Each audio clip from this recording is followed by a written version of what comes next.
Hello friends, welcome to my YouTube channel IAS gateways. इस video में Gupta and Gupta के construction planning and management के question number 51 से लेकर 60 तक डिटेल में कंसेप्ट्स के साथ डिस्कस करूंगा। ये सीरीज का पार्ट 6 वीडियो है। पुराने वीडियोस के लिए आप मेरे पुराने वीडियोस में जाकर देख सकते हैं। So let's start. Question number 51 है। इसमें पूछा गया कि हमारा जो स्लैक टाइम होगा पर्ट एनालिसिस में, उसकी जो रेंज है, उसकी जो वैल्यूज़ हैं वो क्या हो सकती हैं। सबसे पहले जो हमारा पर्ट है, this is a program evaluation and review technique. ये हमारी प्रोजेक्ट मैनेजमेंट के लिए एक इवेंट बेस्ड टेक्निक होगी, जिसके बारे में मैं पुराने वीडियोस में भी डिटेल में डिस्कस कर चुका हूँ। पर्ट एनालिसिस में हम एक कंसेप्ट यूज करते हैं स्लैक टाइम का, जिसके बारे में भी मैं पुराने वीडियोस में ब्रीफ कर चुका हूं, जिसमें हमारे जो इवेंट्स होते हैं, किसी भी प्रोजेक्ट में जो भी इवेंट्स होंगे वो हमारे माइलस्टोन को इंडिकेट करते हैं कि हमारा डिफरेंट स्टेजेस में जब हमारा प्रोजेक्ट कंप्लीट करना होगा तो हमें डिफरेंट स्टेजेस में डिफरेंट माइलस्टोन्स अचीव करने होंगे। तो उन इवेंट्स को माइलस्टोन्स को हम इवेंट्स बोलते हैं, और उन माइलस्टोन्स को अचीव करने के लिए जो हम परफॉर्म करते हैं, एग्जीक्यूशन करते हैं, वो हमारी कहलाती हैं एक्टिविटीज। तो जब हम पर्ट एनालिसिस करते हैं तो we are more focused on events. तो हर इवेंट के लिए हमारा एक स्लैक टाइम होगा, और स्लैक टाइम हम निकालते हैं। उसके लिए दो इवेंट्स के टाइम यूज होते हैं। एक होता है हमारा अर्लीस्ट एक्सपेक्टेड टाइम, और एक होता है हमारा लेटेस्ट अलाउबल अकरेंस टाइम, जिसको आप TL से डिनोट करते हो। इसको आप लेटेस्ट इवेंट टाइम भी बोल सकते हैं। तो जब भी हमारा कोई प्रोजेक्ट होगा तो जिस पाथ के अलोंग हमारी जो इवेंट्स लाई करेंगे उनमें हमारा जो स्लैक होगा वो 0 या मिनिमम होना चाहिए, बिकॉज वो इवेंट्स हमारे डिसाइड करेंगे कि हमारा फर्दर डिले अगर उन इवेंट्स में, उन माइलस्टोन्स में अगर हम करेंगे तो हमारा प्रोजेक्ट डिले हो जाएगा। तो जो events along the critical path हमारे लाई करेंगे वो हमारे कहलाते हैं क्रिटिकल इवेंट्स। जिन इवेंट्स का 0 स्लैक टाइम या मिनिमम स्लैक टाइम होगा। ध्यान रखने वाली बात है कि हमेशा क्रिटिकल इवेंट्स वो इवेंट्स नहीं होंगे जिसमें हमारा 0 स्लैक टाइम होगा। This is not always true. ठीक है, किसी भी प्रोजेक्ट के लिए ये हमेशा ट्रू नहीं होगा। हमारे मिनिमम स्लैक टाइम इवेंट्स भी हमारे क्रिटिकल इवेंट्स हो सकते हैं। ठीक है, और उनके अलोंग जो हमारी एक्टिविटीज होंगी वो हमारी कहलाएंगी क्रिटिकल एक्टिविटीज। तो मैथमेटिकली हम स्लैक को लिख सकते हैं कि slack is given bye difference of latest allowable occurrence time and earliest expected time या इवेंट टाइम। तो यहाँ पर एक मैंने प्रोजेक्ट नेटवर्क लिखा है, यहाँ पर ये इवेंट नंबर्स हैं यानी माइलस्टोन्स हैं, और इन ये टाइम जो है हमारे, these are the different earliest start time and latest allowable occurrence time for that particular event. और ये हमारे क्या है, प्रोजेक्ट ड्यूरेशन, मीन्स उस एक्टिविटी को परफॉर्म करने के लिए, एक्टिविटी यानी 1 2 एक्टिविटी को परफॉर्म करने के लिए हमें 13 यूनिट्स ऑफ टाइम चाहिए, जो आप यहाँ पर लिखते हैं एरो के ऊपर। ये हमारा टाइम के फॉर्म में लिखा जाता है। तो यहाँ डिफरेंट एक्टिविटीज़ हैं, और उसके अलोंग हमारा जो स्लैक आ रहा है वो ये आ रहा है। तो अगर आप देखोगे तो हमारा क्रिटिकल इवेंट क्या, क्रिटिकल पाथ क्या होगा, 1 2 5। This is the critical path, और हमारी जो क्रिटिकल इवेंट्स होंगे वो 3 होंगे इसमें, 1 2 5। और क्रिटिकल एक्टिविटीज हमारी 2 क्रिटिकल एक्टिविटीज होंगी, 1 2 एंड 2 5। ठीक है, बिकॉज इनके अलोंग हमारा मिनिमम स्लैक या 0 स्लैक हमें मिल रहा है। ठीक है, तो अब हमारा स्लैक क्या होगा, इट कैन बी पॉजिटिव और निगेटिव। अगर हमारा TL जो है वो TE से ज़्यादा है तो it will indicate 0 positive slack, यानी this is given as positive slack values. अगर हमारा जो TL है वो T से कम है तो it will give you negative slack. और अगर हमारा TL और T जो दो हैं वैल्यूज हैं ये हमारी बराबर हैं तो हमारा 0 स्लैक हमको मिलेगा। पॉजिटिव स्लैक ये इंडिकेट कर रहा है कि हम अहेड ऑफ शेड्यूल चल रहे हैं।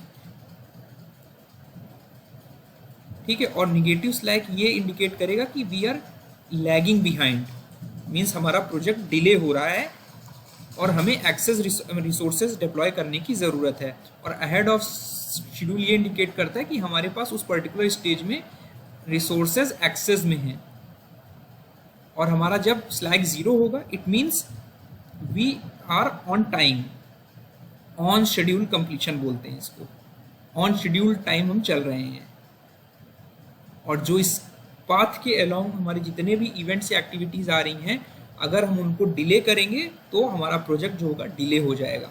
तो यहाँ पर अगर आप ऑप्शंस देखेंगे कि it can never be greater than 0, ये बिल्कुल गलत स्टेटमेंट है। It is always 0 for critical activities, ये हमेशा 0 तो हो सकता है but it is not always 0। It can be minimum for critical events, ठीक है। और सबसे इंपॉर्टेंट चीज़ कि क्रिटिकल एक्टिविटीज़ के लिए हमारा स्लैक टाइम नहीं होता, it is represented for events. हमारा स्लैक वैल्यू जो है ये हमारी इवेंट्स के लिए होती है, एक्टिविटीज़ के लिए हमारी फ्लोट वैल्यूज़ होती हैं, ठीक है। और स्लैक टाइम हमारा इंडिकेट करता है टाइम टू स्पेयर, कि हम कितना टाइम स्पेयर कर सकते हैं अपने प्रोजेक्ट को बिना डिले किए हुए।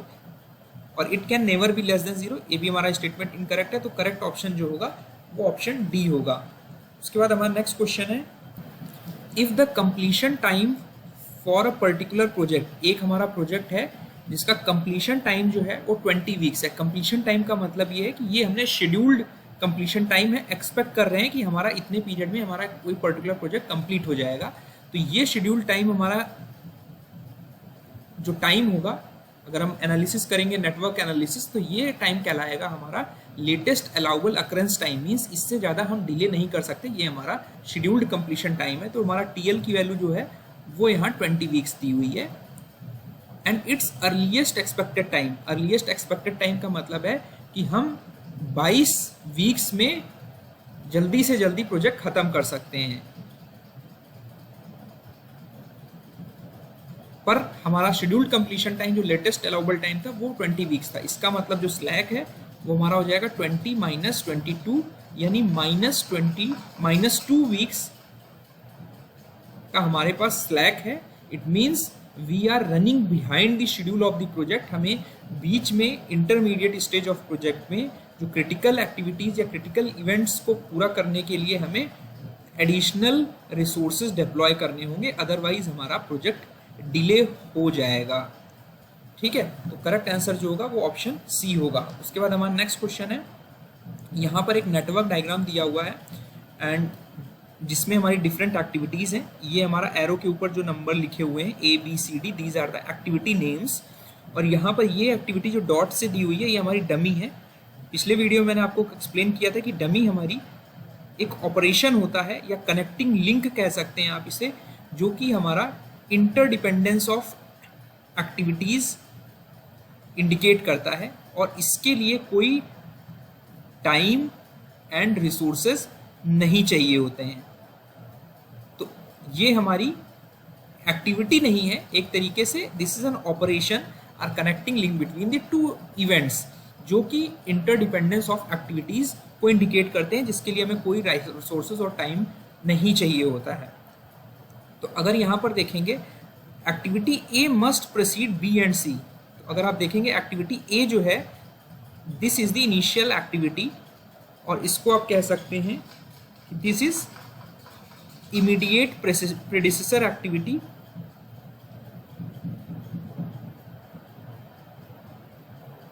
फॉर एक्टिविटी बी एंड सी।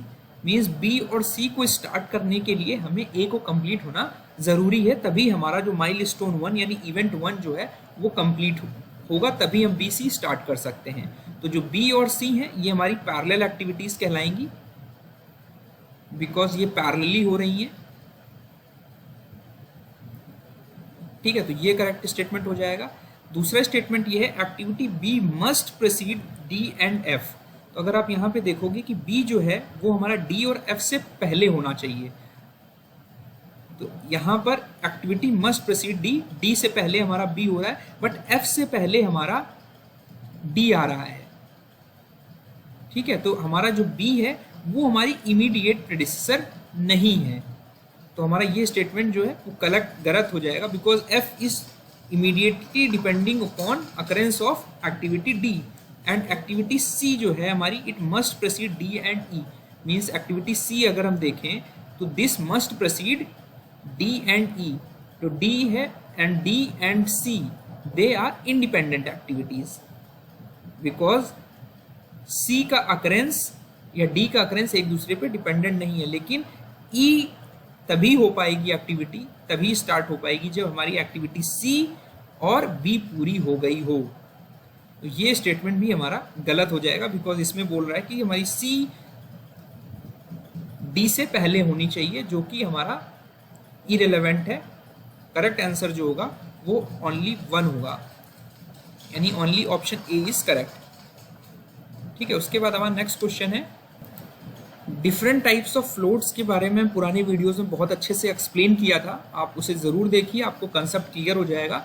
यहाँ पे मैं ब्रीफ कर देता हूँ कि इंटरफेरिंग फ्लोट जो होगा ये हमारा सीपीएम नेटवर्क एनालिसिस, जो हमारे एक्टिविटी ओरिएंटेड नेटवर्क्स हैं वहाँ पे यूज़ किया जाता है कंसेप्ट इसका। तो इंटरफेरिंग फ्लोट किसी भी एक्टिविटी के लिए, सपोज अगर हम एक एक्टिविटी मान ले आई जे, एक एक्टिविटी है जिसको कंप्लीट होने के लिए टी ड्यूरेशन चाहिए, उसका earliest start time, earliest finish time, यहाँ पे this is activity A and this is the duration. ये हमारा तरीका है लिखने का कि जब किसी भी एक्टिविटी को सीपीएम पार्ट एनालिसिस में इस तरह डिनोट करते हैं। तो ये हमारा कहलाता है दिस इज टेल इवेंट, और जो हमारा इवेंट एरो की तरफ है वो हमारा कहलाता है हेड इवेंट। तो जो इंटरफेरिंग फ्लोट है that is defined as the difference of total float minus free float. ठीक है, और अगर आप टोटल फ्लोट और फ्री फ्लोट को सब्सट्रैक्ट करोगे न्यूमेरिक एम्पेरिकली या मैथमेटिकली अगर सॉल्व करोगे तो it will give the slack of head event, यानी जो एक्टिविटी ए का हमारा इंटरफेरिंग फ्लोट होगा that will be slack of head event J, यानी जे के लिए जो हमारा अर्लीस्ट इवेंट टाइम और लेटेस्ट अलाउबल अकरेंस टाइम होगा, तो जो स्लैक होगा this will be given by TL minus TJ. ठीक है, और इनडायरेक्टली इसको हम लिख सकते हैं कि टोटल फ्लोट और फ्री फ्लोट का जो डिफरेंस है वो हमारा इंडिपेंडेंट इंटरफेरिंग फ्लोट होता है। तो करेक्ट आंसर जो होगा ऑप्शन ए होगा, और इसको मैं अभी न्यूमेरिकल के साथ आपको एक्सप्लेन भी कर दूंगा। उसके बाद हमारा क्वेश्चन 55 है any delay in starting that involves consumption of any interfering floats of an activity. इसमें ये बोला जा रहा है कि हम स्टार्टिंग में अगर डिले कर रहे हैं किसी भी एक्टिविटी में जहाँ पे हमारा इंटरफेरिंग फ्लोट इन्वॉल्व है। इंटरफेरिंग फ्लोट का मतलब है, अगर हम इसको डायग्राम में देखें तो किसी भी एक्टिविटी के लिए हमारे पास ये मार्जिन है इंटरफेरिंग फ्लोट के करस्पॉन्डिंग।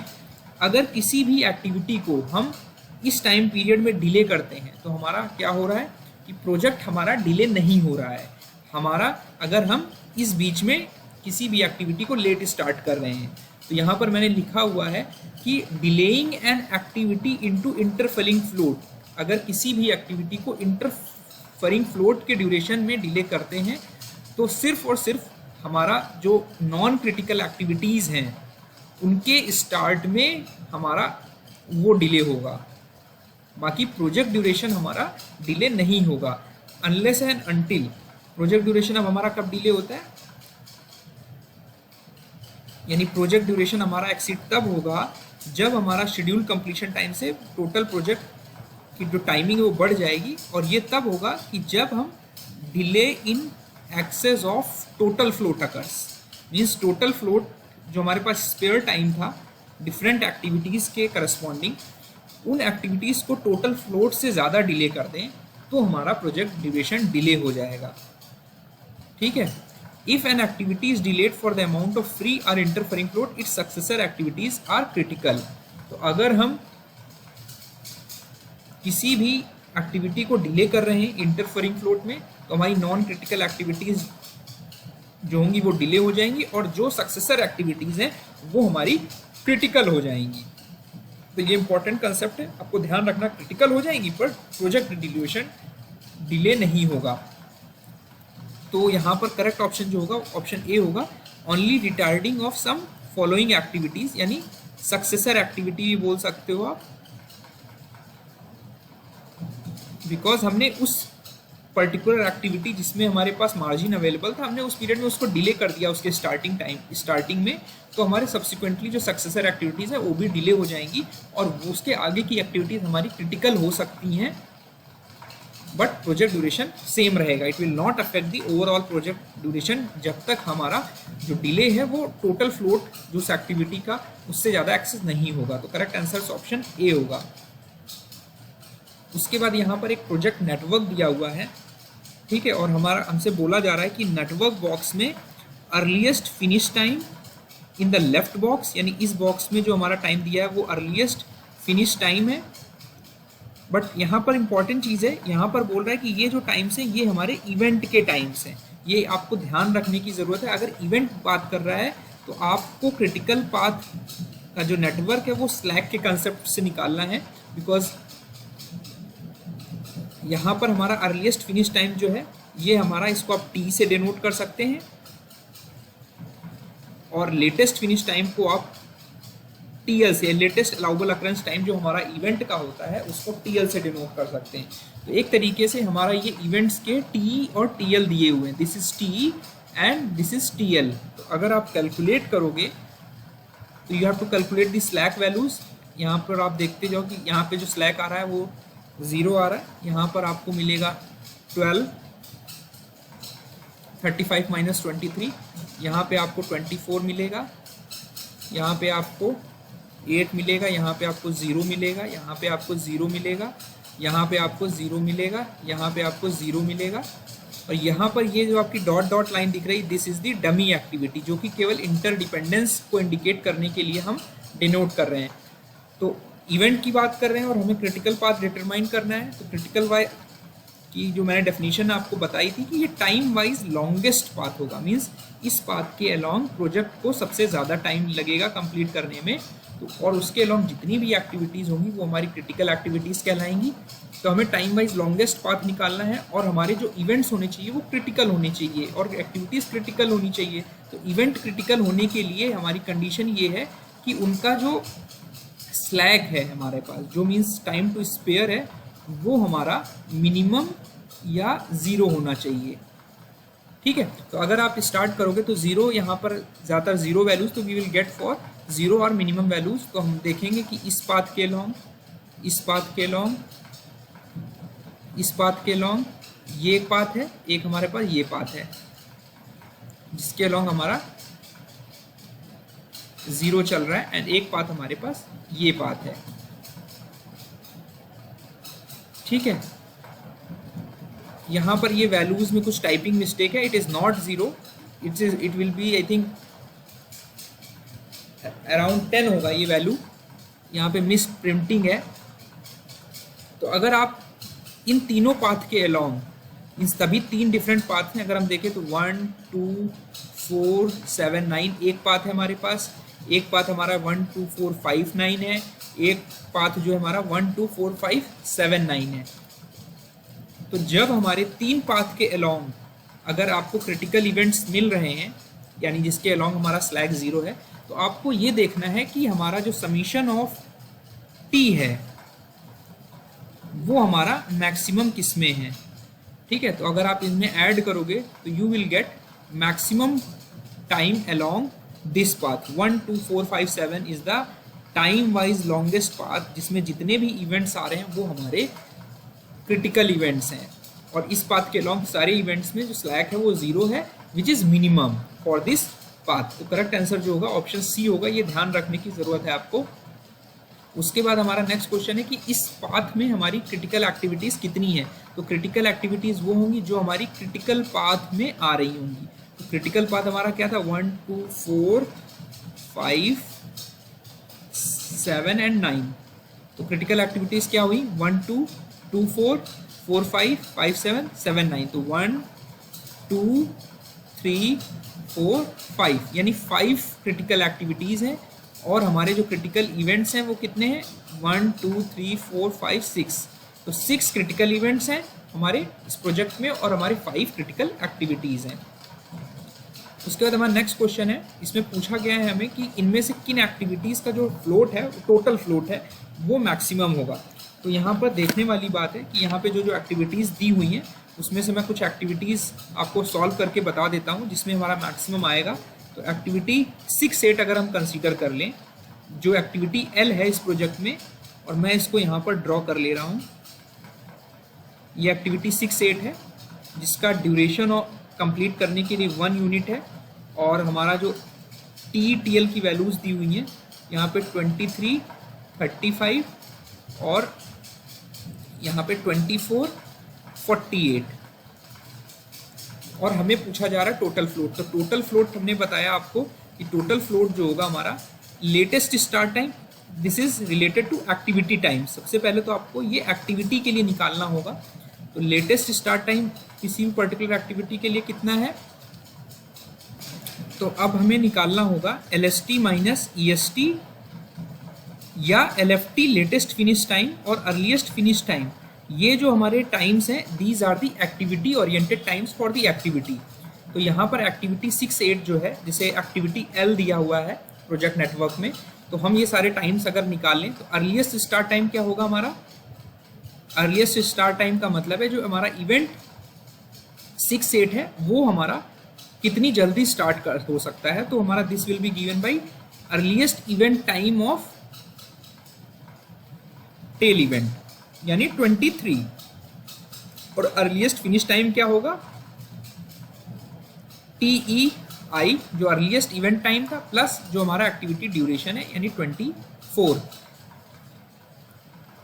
और अर्लीस्ट लेटेस्ट फिनिश टाइम और लेटेस्ट स्टार्ट टाइम की बात करेंगे तो लेटेस्ट फिनिश टाइम जो होगा वो हमारा हेड इवेंट यानी J इवेंट जो है उसका जो लेटेस्ट अलाउबल अक्रेंस टाइम है वो होगा, यानी लेट इवेंट टाइम जो होगा वो होगा। तो ये 48 दिया है तो it will be given by TLJ which is given bye 48, और जो लेटेस्ट स्टार्ट टाइम होगा वो हमारा होगा TLJ माइनस एक्टिविटी ड्यूरेशन यानी 48 माइनस 1 यानी 47।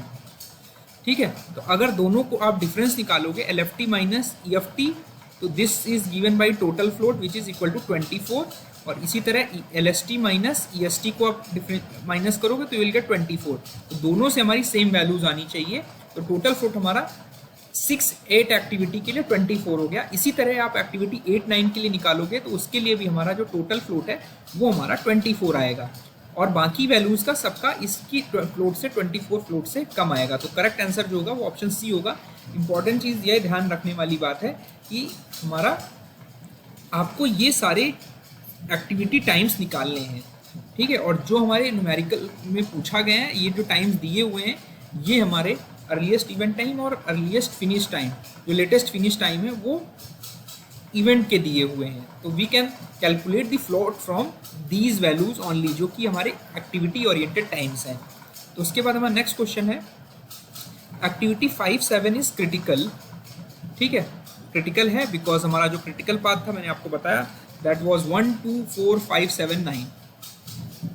ठीक है, तो this was the critical activity, और एक्टिविटी 4-5 को अगर हम ड्रॉ करें तो you will get activity event 5, and जो हमारा इसका ड्यूरेशन है वो TIJ जो है वो 14 है, और दिस इज एक्टिविटी E। और अगर हम इसके earliest start time, earliest event time और लेटेस्ट इवेंट टाइम देखें तो बहुत वी आर गेटिंग 33, और जो हमारा एक्टिविटी 7 है, इवेंट 7 है, उसके जो हमारे टाइम्स हैं वो दोनों के 47 है। तो हमें क्या निकालना है, earliest finish time. Earliest finish time क्या होगा, earliest start time plus duration of activity.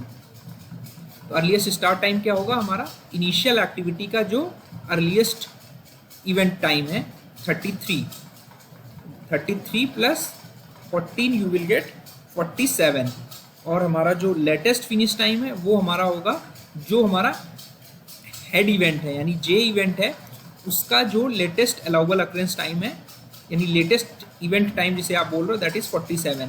तो ये दोनों जब इक्वल होंगे तभी हमारा जो फ्लोट होगा वो 0 होगा, टोटल फ्लोट यानी LFT माइनस EFT जो है वो 0 होगा। इसी वजह से ये हमारा क्रिटिकल एक्टिविटी होगी। तो करेक्ट आंसर जो होगा वो A होगा, बिकॉज तो हमारे दोनों ऑप्शन ये सही हैं, तो हमारा करेक्ट ऑप्शन जो होगा वो C होगा। उसके बाद हमारा नेक्स्ट क्वेश्चन है यहाँ पर एक ट्रैक्टर दिया हुआ है जिसका वेट जो है वो 20 टन्स है, ठीक है, and it has a draw bar pull of 2500 kg। Draw bar pull का मतलब ये है कि हमारे पास अवेलेबल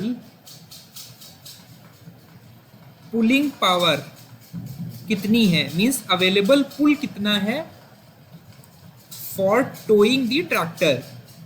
और जो ये टर्मिनोलॉजी है ये हमारे क्रॉलर ट्रैक्टर्स जो होते हैं उनके लिए यूज़ की जाती है, और एक और टर्मिनोलॉजी होती है जो हमारी पुल के लिए ही यूज़ करते हैं, रिम पुल। ये हमारे जो व्हील्ड ट्रैक्टर्स हैं उनके लिए यूज़ की जाती है। अगर अब इसका कंसेप्ट देखें तो कोई भी ट्रैक्टर होगा तो उसमें जो ट्रैक्टिव एफर्ट होगा, हमारा जो अवेलेबल ट्रैक्टिव एफर्ट होगा, मीन्स जो इंजन हमारा ट्रैक्टर का एक्सर्ट कर रहा है, पुलिंग जो कैपेसिटी है इंजन की, that is available tractive effort, ठीक है। और एक हमारा रोलिंग रेजिस्टेंस होगा। रोलिंग रेजिस्टेंस का मतलब ये है कि जब हमारा ट्रैक्टर चल रहा होगा यानी रोल कर रहा होगा तो this is the direction of rolling, तो इसके अपोजिट डायरेक्शन में हमारा रोलिंग को रेजिस्टेंस ऑफर करने के लिए एक रेजिस्टेंस एक्ट करेगा डायरेक्शन ऑफ मोशन के अगेंस्ट में। तो अगर इसको मान लें कि this was the tractive effort जो कि अवेलेबल था, मींस इंजन हमारा इतना एफर्ट से पुल कर रहा है ट्रैक्टर को, और ये हमारा रोलिंग रेजिस्टेंस है। तो जो ड्रॉ बार पुल है जनरली हमारा केजी में एक्सप्रेस किया जाता है, मींस दिस इतना केजी का पुल हमारे पास किसी भी व्हीकल को या क्रॉलर ट्रैक्टर को खींचने के लिए अवेलेबल है, ठीक है। तो ये डिपेंड करेगा कि हमारा सरफेस कैसा है, हमारा ग्रेडियंट कितना है, हमारा स्पीड कितनी है, वेलोसिटी कितनी है, बिकॉज उसके अकॉर्डिंग ही हमारा रोलिंग रेजिस्टेंस वेरी करेगा, ठीक है। और अकॉर्डिंगली हमारा ड्रॉ बार पुल जो होगा वो फंक्शन ऑफ वेलोसिटी होगा, और जैसे जैसे स्पीड बढ़ेगी हमारा ड्रॉ बार पुल घटता जाएगा, बिकॉज हमारा रोलिंग रेजिस्टेंस बढ़ता जाएगा। तो अगर आप इस ड्रॉ बार पुल को मैथमेटिकली लिखेंगे तो this is the tractive effort available, जो कि एक क्रॉलर ट्रैक्टर के लिए कांस्टेंट रहेगा, बिकॉज वो इंजन कैपेसिटी पर डिपेंड है, ठीक है। और एक्चुअल में कितना पुल हमारा अवेलेबल है ट्रैक्टर को खींचने के लिए, वो हमारा, इससे अगर आप रोलिंग रेजिस्टेंस माइनस कर दोगे, बिकॉज दिस जो ट्रैक्टिव एफर्ट का कुछ पार्ट है वो रोलिंग रेजिस्टेंस को ओवर करने में चला जाएगा। तो जनरली इसकी यूनिट जो होगी केजी पर टन ऑफ वेट होगा, मतलब जो रोलिंग रेजिस्टेंस है वेट ऑफ व्हीकल, यानी उस पर डिपेंड करेगा। तो अगर अब ये ट्रैक्टर देखें तो यहाँ पर इंजन की वजह से जो हमारा ट्रैक्टिव एफर्ट यानी पुल अवेलेबल है, और यहाँ पे ये रोलिंग रेजिस्टेंस की वजह से इसको काउंटर कर रहा है, और जो नेट हमारे पास अवेलेबल होगा वो हमारा ड्रॉ बार पुल होगा। तो इसमें से ये माइनस कर देंगे, ये हमारा अवेलेबल होगा इंजन की वजह से, और ये हमारा रोलिंग रेजिस्टेंस होगा, ठीक है। तो एक्चुअल में कितना लोड अवेलेबल है इस ट्रैक्टर को खींचने के लिए, वो हमारा ड्रॉ बार पुल होगा। तो अगर क्वेश्चन में ये देखें, इस सबसे पहले हमारा जो वेट है व्हीकल का वो 20 टन दिया ट्रैक्टर का, और ड्रॉ बार पुल हमारे पास कितना था, मीन्स 2500 kg पुल हमारे पास एक्चुअली अवेलेबल था। और हम मान लेते हैं कि हमारा TEA जो है वो अवेलेबल ट्रैक्टिव एफर्ट है, जो इंजन पर डिपेंड करेगा कितना वो पुल अप्लाई कर सकता है। और लेवल रोड पे हमारा ट्रैक्टर चल रहा है जिसका रेजिस्टेंस उस पर्टिकुलर वेलोसिटी पे और ग्रेडियंट पे, बिकॉज लेवल रोड है, तो ये रेजिस्टेंस 30 kg पर टन है, यानी 30 इंटू, अगर आप इसको मल्टीप्लाई कर देंगे वेट से तो टोटल रोलिंग रेजिस्टेंस उस व्हीकल का निकल आएगा। तो इसको आप निकालेंगे तो अवेलेबल ट्रैक्टिव एफर्ट कितना हो जाएगा आपका 2500 प्लस 600, यानी 3100 kg का पुल हमारा इंजन अप्लाई कर रहा है, बट एक्चुअल अवेलेबल कितना है 2500, बिकॉज 600 टन हमारा रेजिस्टेंस ओवर करने में खत्म हो जा रहा है, ठीक है। अब आते हैं दूसरा केस है कि अगर ट्रैक्टर हमारा लेवल रोड पे ऑपरेट कर रहा है और हमारा रोलिंग रेजिस्टेंस चेंज कर दिया गया, मींस हमारा ड्रॉ बार पुल जो होगा वो ट्रैक्टिव एफर्ट जो इंजन की वजह से अवेलेबल था माइनस रोलिंग रेजिस्टेंस, तो यहाँ पे रोलिंग अवेलेबल हमारा 3100 kg है और रोलिंग रेजिस्टेंस हमारा 40 kg पर टन, यानी इसे मल्टीप्लाई करेंगे 200 से वेट से, तो यू विल गेट 2300 kg। तो जैसे ही आपने रोलिंग रेजिस्टेंस बढ़ाया वैसे ही हमारा ड्रॉ बार पुल कम हो गया। तो हमारा ओरिजिनल ड्रॉ बार पुल ये था और हमारा फाइनल ड्रॉ बार पुल ये था। तो आप देखेंगे, कंपेयर करेंगे तो हमारा 200 kg जो पुल है वो रिड्यूस हो गया है। तो करेक्ट आंसर जो होगा वो ऑप्शन ए होगा। सो आई होप मेरा वीडियो आपको पसंद आया होगा। इस तरह की वीडियोस मैं फर्दर बनाता रहूँगा। Thank you.